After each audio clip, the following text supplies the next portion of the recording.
تو ابا باپ جو ہے نا, جو عزت دار باپ ہوتا ہے, بیٹیاں جب جوان ہو جاتی ہیں تو اس کو سب سے پہلے فکر اپنی بیٹی کے گھر بسانے کی ہوتی ہے, ڈاکٹر یا انجینئر بنانے کی نہیں ہوتی. نہیں یاری میرا خیال ہے بات, سب سے پہلے اس کی فکر کیا ہے کہ بچیوں کا گھر بسے. اور میں بار بار کہتا رہتا ہوں, نکاح تعلیم میں رکاوٹ نہیں ہے. ڈاکٹر بنانا ہے, شادی کر کے اپنی بیوی کو خود ہی بنا دو.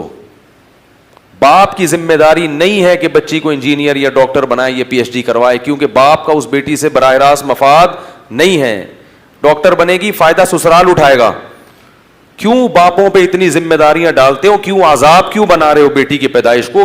ہم روزے اس لیے رکھتے ہیں کہ اللہ نے حکم دیا, تو اللہ ہی نے یہ بھی حکم دیا ہے کہ باپ پر بیٹی کی ذمہ داری صرف بلوغت تک ہے. بلوغت کے بعد کس کی ذمہ داری ہے؟ سسرال کی ہے, کیونکہ بیٹی کا سارا مفاد سسرال سے وابستہ ہوتا ہے اور سسرال کا سارا مفاد اس بیٹی سے وابستہ ہوتا ہے. کیسے کیسے بے شرم لوگ دنیا میں پائے جاتے ہیں. باپ شادی نہیں کر رہا, بیٹی رشتہ آ رہا ہے, وہ نکاح نہیں کر رہا. کیوں؟ اس لیے نہیں کر رہا کہ بچی ابھی میڈیکل کالج میں پڑھ رہی ہے.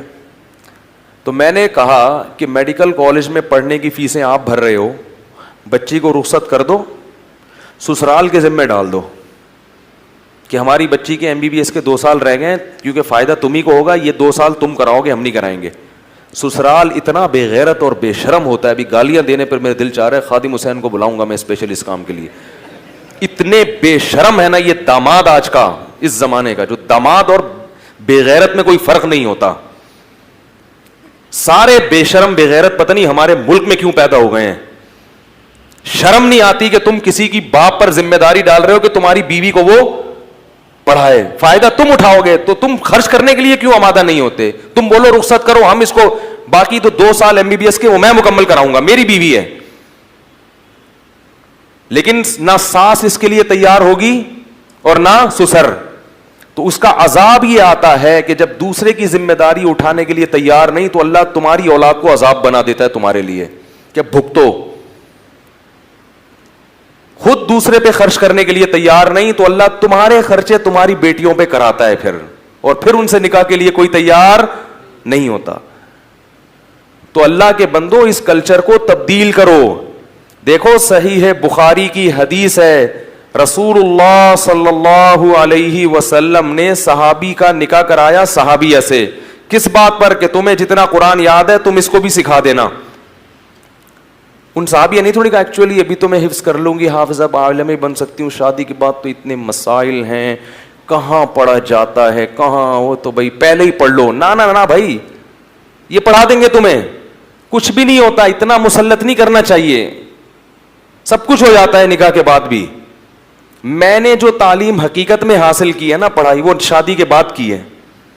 شادی سے پہلے تو ہم بھی, وہ ایک گٹر کا ڈھکن تھا ہمارے محلے میں, وہاں جا کے بیٹھ جاتے تھے, سارے ہمارے چھڑے چھاٹ اپنے غم آ کے شیئر کرتے تھے وہاں بیٹھ کے. صحیح ہے, کچھ بھی نہیں ہوتا, 10 بچے ہوں, 12 بچے ہوں, کچھ بھی نہیں. ان چیزوں کو ہم نے مسلط کر لیا ہے. بالکل ویسے ہی لائف ہوتی ہے, اور اچھی لائف ہو جاتی ہے, سارے اور اچھی ایکٹیویٹیز ہوتی ہیں اس کی. اور اگر اپنے آپ کو ان ذمہ داریوں سے دور بھگاؤ گے تو اللہ آپ کو غلط چیزوں میں ڈال دے گا. تو اس لیے دوسروں کی بیٹیوں سے شادی کرو اور پھر اپنے خرچے پہ ان کو PhD کراؤ. نہیں آ رہی میرا خیال ہے بات سمجھ میں؟ کیا کرو اپنے خرچے پہ؟ یہ نہیں کہا کرو ہمیں ڈاکٹر چاہیے, نہ ہم ایسے بے شرم نہیں ہے کہ کسی کے باپ کی کمائی ہم کھائیں, ہم ڈاکٹر بنائیں گے. بہت مشکل ہے یار. میں شکر کرے میں بھی تھوڑا سا اپنے آپ پر میں نے قابو کیا ہے, ورنہ یہ ٹاپک جب آتا ہے نا تو جو لوگوں کے حالات نظر آ رہے ہیں, ایک چیز اللہ سے مانگنی چاہیے, اے اللہ بے غیرت بننے سے پہلے ہمیں دنیا سے اٹھا لے. غیرت نہیں ہے, خدا کی قسم دلائل کے انبار لگا دو, باتیں سمجھ میں نہیں آئیں گی. اگر غیرت نہیں ہے نا تو جو مرضی کر لو. پھر وہ ایک انگریز عورت آئی تھی نا ہمارے یہاں, میں نے بتایا تھا فرانس سے, مثال تو بےہودہ ہے لیکن وہ بار بار اس کہہ رہی تھی اسلام میں یہ یعنی بدفعلی مردوں سے حرام کیوں ہے, یعنی اگر کوئی عورت سے نکاح کرنا چاہتی ہے, مرد سے شادی کرنا ہے تو حرام کیوں ہے. اس کو میں نے سمجھایا, درس طریقے سے سمجھایا, اس کے سمجھ میں نہیں آیا. پھر مجھے خیال اس کو میں بتاؤں, غیرت جب ختم ہو جائے نا تو پھر چیزیں سمجھ میں, بولو بھائی, نہیں آتی. یہ گندا عمل ہے.